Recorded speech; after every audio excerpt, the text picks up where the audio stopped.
They claimed they never saw my wedding invitation. They called me ungrateful, then handed my inheritance to my sister, acting like I was already erased. I did not argue. I just disappeared. Months later, while my sister posed for the press at her Plaza Hotel engagement party, I was barefoot on a veranda in the Maldives, beside the man who chose me when no one else would. That night, I sent them the exact document they buried, along with a single sentence. I am not asking for anything. I just will not stay silent anymore. Have you ever been the invisible child in your own home? Let me tell you what happens when you finally stop whispering and let the truth speak for itself. Growing up in Tacoma, Washington, our house was modest, but perfectly maintained. My mother, Barbara, took pride in the flawless flower beds out front and the spotless kitchen counters. My father, Arthur, was a quiet man, content to read the paper and nod in agreement with whatever my mother declared to be true. He never challenged the family dynamics, especially not when it came to Victoria. Victoria was luminous. That is the exact word people always use to describe her. She was tall, with perfect cheekbones and hair that fell in flawless waves even when she swore she did not brush it. Teachers loved her, neighbors praised her. According to our mother, she was destined for greatness. I, on the other hand, liked to take things apart and put them back together. I built my first computer in the 8th grade and never cared much for makeup or dresses. I was not awkward, exactly.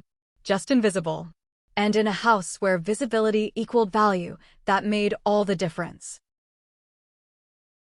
When we were little, Victoria and I shared a room. I remember lying in bed at night, listening to her breathing next to me, and wondering if she ever felt what I felt. Like everything I did was somehow not enough, or not the right kind of enough. At school, my teachers encouraged me. At home, I was the daughter who needed fixing. My mother used to sign me up for clean eating boot camps every summer, even when I begged her not to. Her favorite line was, if you put in a little more effort, you could look just as lovely as Victoria. She never said it with cruelty. That was the worst part. It was always said gently, like a favor. When Victoria got her first modeling contract, my parents threw a catered party. They invited neighbors, family, and friends. When the agency delivered her framed headshot, my parents unwrapped it in front of everyone and hung it right above the fireplace. It stared down at everyone who entered the room, like a quiet reminder of who truly mattered. When I graduated from the university with my degree in computer engineering, I did not expect balloons or banners. My mother clapped politely, then spent the ride home talking about Victoria's upcoming cosmetic campaign. That night, I sat on the back steps of the house and thought about how proud I was of myself. My degree was not just a piece of paper. It was survival. Still, there was a strict hierarchy in our home. Victoria's achievements were major events. Mine were background noise. Around the time I was 17, my mother asked me to come with her to a meeting. She did not explain much, just that it was something Grandma Beatrice had left behind, and we needed to handle it before I left for college. We drove to a law office downtown. We were led into a corner office where an older man with kind eyes stood to greet us. His name was Robert Vance. He looked at me with something close to concern. He cleared his throat and said he had the paperwork ready. I did not understand at first. Something about a house, a transfer of interest, administrative forms. My mother smiled tightly and said Grandma had wanted things handled efficiently. Victoria is more mature, she said, and more capable of managing property. You will be too busy with school. It is just a formality. Robert hesitated. He glanced at me, then back at my mother. He said, perhaps we should wait until she is 18. My mother's smile did not falter. She said I was old enough to understand, and that it was better done now than later. I sat there, my heart thudding, and asked if something was wrong. She waved the question away and handed me a pen. You do not want to be tied down with maintenance and taxes while studying, do you? I signed the paper. I did not ask about the lake house again. I told myself I did not need it. I needed a degree, a future, something to call mine. I did not realize I had signed away something I was supposed to fight for. Seattle gave me space to breathe. No framed portraits, no backhanded comments. I built a small, private world where I was enough. In the spring of 2019, I met David at a sustainability conference. He was an architect, articulate without sounding rehearsed. He did not mind silences. He did not try to impress me. He just listened. He liked that I thought through my words before speaking. He liked that I preferred coding alone in my apartment to loud parties. By late 2023, David had become more than just a partner. He was my anchor. He knew my routines, my silences, the way I rubbed my left thumb when I was overwhelmed. He never pushed, but he was there when I fell apart after a tense phone call with my mother. That winter, on a Sunday evening, we were curled up on the couch. David turned toward me, reached for the coffee table drawer, and pulled out a small wooden box. He did not kneel. He did not make a big speech. He just held it out and said, "I want you to know you are the person I choose every single day, and I want to keep choosing you." I stared at the ring. My throat closed. I nodded, laughed, and cried. I told my parents the next morning. My mother's response was silence, then she asked if Victoria knew yet. My father grunted a brief congratulations. Victoria texted me later that evening with just one line. "Wow, guess you beat me to it." I looked at the message for a long time, then turned off my phone. I watched David in the kitchen and, for the first time in a long time, I did not feel like a runner-up. I felt chosen. We set the date for May of 2024. A late spring weekend on the Oregon coast. We kept the guest list small, just 85 close friends and family. I mailed the invitations 6 months in advance. The printed ones were sent through FedEx with required signature delivery, and the email invitations were tracked. I kept every single receipt. I did not want to leave any room for excuses. I had learned that the response from my family was usually silence. The emails were opened. I saw the read notifications. The paper invites were signed for by someone in their household. I followed up after a few weeks with a polite message. Nothing. When I finally called, my mother let it ring to voicemail. Victoria sent a brief reply 2 months before the wedding saying she would be in New York for campaign prep. That was all. Just absence wrapped in silence. When I finalized the seating chart, I left the first 2 seats in the front row empty. I told the planner they were for my parents, in case they changed their minds. The morning of the ceremony was misty and soft. I walked down the aisle alone, each step steadier than the last. David's face when he saw me made everything still. The ceremony was honest and beautiful, but when I turned, I saw them. The 2 empty chairs. No one had taken them. They remained untouched, stark white against the deep blue ocean backdrop, like ghosts waiting to be acknowledged. I smiled for the cameras and danced barefoot with David on the grass. I thanked every guest with sincere joy. But those chairs never left my periphery. Every smile I gave that day carried a weight behind it. A quiet grief folded inside joy. After a short honeymoon, we returned to Seattle. I unpacked, and the next morning I called home. My mother answered after one ring. Her voice was sharp, slicing straight through the static. "So you are alive," she said. I paused and said hello. She launched into it immediately. "I cannot believe you would go through with it. Not even a courtesy call. Not even a second thought. You married that man and cut your family out like we never existed. That is what you have become. Ungrateful." My hands were remarkably steady. "I sent the invitations," I said, keeping my voice flat. "I emailed. I mailed them. You signed for them. I have the receipt." She scoffed. "We never got anything. Do not lie to me, Eleanor. Do you think I would ignore my own daughter's wedding?" I opened my laptop and pulled up the tracking history. The FedEx signature was there. Signed by Marisol, their housekeeper of 12 years. My mother trusted her with the alarm codes. She would not misplace an envelope. The email tracking showed it was open 3 days after sending, matching their home Wi-Fi. "If you felt excluded," I said slowly, "then I am sorry. That was not my intention. But the invitation was sent. I did my part." She exhaled hard. "You have changed," she said. "And not for the better. You used to be quiet, respectful. I do not even know who you are now." I leaned back in my chair. "I think I finally know who I am, Mom. I am just not who you wanted me to be." There was a long silence. Then she hung up. The silence became the answer. They did not forget. They chose not to come. A week later, my phone rang. I saw the name flash on my screen. Robert Vance. The attorney my mother had taken me to when I was 17. Eleanor, he said, his voice gravelly. I hope this is not a bad time.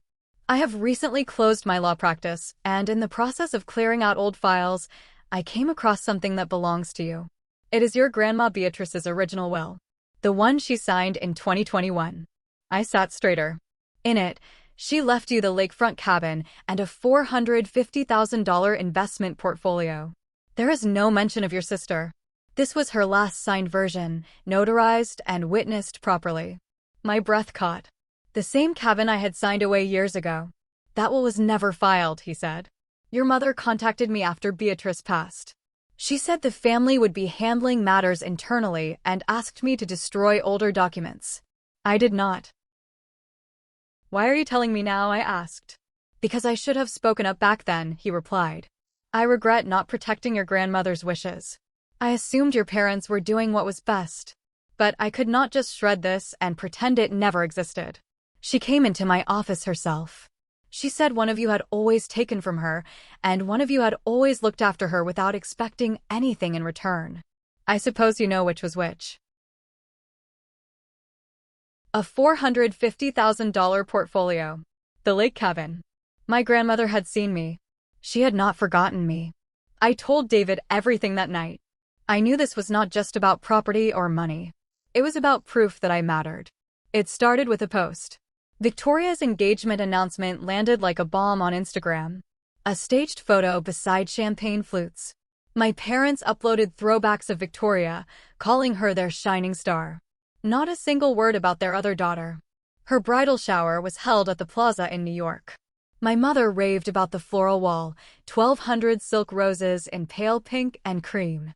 Beautiful, expensive, and fake. Just like everything they had built together. I was not included, but Aunt Susan forwarded the photos to me anyway.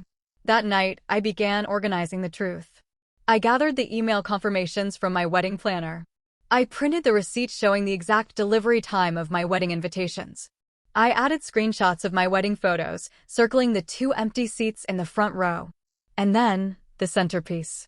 The notarized copy of the original will Robert had mailed to me, clearly naming me as the sole beneficiary of the lake house and the trust. I placed it all onto a USB drive. I added a short, calm letter. I released this not out of spite, but for clarity. We boarded our flight to the Maldives on a quiet Thursday morning. By the time we landed, the air was thick with salt and sunlight. The next morning, I sat with my laptop on the daybed facing the ocean.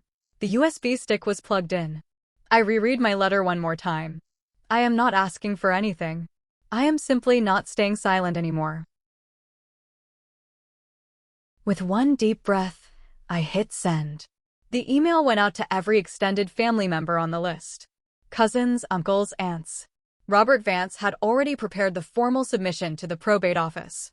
The original will would be recorded within the week. I closed the laptop. We walked down the beach, finding absolute peace in knowing I was not ruining anyone's party. Just a woman walking beside her husband, after sending a truth the world pretended not to need. The first message came just after breakfast. Aunt Susan called, her voice trembling with relief and fury. I read it, Eleanor. I read every word, and I showed it to Uncle Bill. Uncle Bill was the oldest of the siblings, a man who always had a presence like he walked out of a courtroom. Susan said he read it twice, got quiet, and said, "This cannot be buried within a day." I started seeing the ripples. Relatives started pulling out of Victoria's wedding events. Then my mother called. "So this is what you have become," she hissed, gloating from a beach while tearing this family apart. I took a breath. If telling the truth is tearing us apart, maybe the problem was never the silence. Maybe it was the story you built on it. She scoffed. You are just jealous. Victoria earned everything, and you are trying to ruin it because you cannot stand to see her happy. Jealousy, I repeated. If speaking the truth makes me jealous, then maybe all this time, that is exactly what scared you most. She went quiet, then the line cut. That evening, Robert emailed to say Barbara had contacted legal counsel threatening civil interference. Robert responded with the original will and a legal brief detailing the coercion involved when I was underage. Victoria remained entirely silent. But that silence spoke the loudest. Back in Seattle, the family held Victoria's pre-wedding preview event. Aunt Susan handed Uncle Bill a printed copy of the real will. When Uncle Bill took the stage for his toast, the room went entirely quiet. He did not shout. "We have spent years pretending certain things did not happen," he said into the microphone. "That choices were made in good faith when perhaps they were not. Everyone deserves to be seen, especially those we have spent too long looking away from." My mother stormed out mid-toast. Victoria sat frozen. The judge granted the temporary injunction the following week. The lake house was frozen. Any attempt to sell or transfer it was blocked. I drove out to the house one last time. It looked smaller than I remembered. I walked upstairs to the guest bedroom and opened the drawer of Grandma Beatrice's old dresser. I slipped a folded piece of paper inside. A message from one sister to another. "You do not have to take everything. You just have to stop before there is nothing left." I walked out into the backyard, placed my hand on the bark of the ancient oak tree, and whispered, "I forgive you." Not because you asked, but because I need the space back inside myself. I drove away with David, and for the first time in my life, I felt truly free. I did not need the house. I did not even need the acknowledgement. All I needed was to stop letting other people define what I was worth. I sat on the wooden deck behind our cottage with a worn journal open across my lap. I started writing my story. Not for a publisher, not for a courtroom. Just for whoever needed to hear it. You do not have to win. You just have to stop letting someone else write your chapter. If you have ever been pushed aside in your own family, if you have ever been written out of your own story, tell me. Leave a comment below. Share what they did not see. Because the most powerful thing you can ever do is simply not disappear. And if this story meant something to you, stay here on my channel. There are more stories like mine, and maybe one of them sounds just like yours.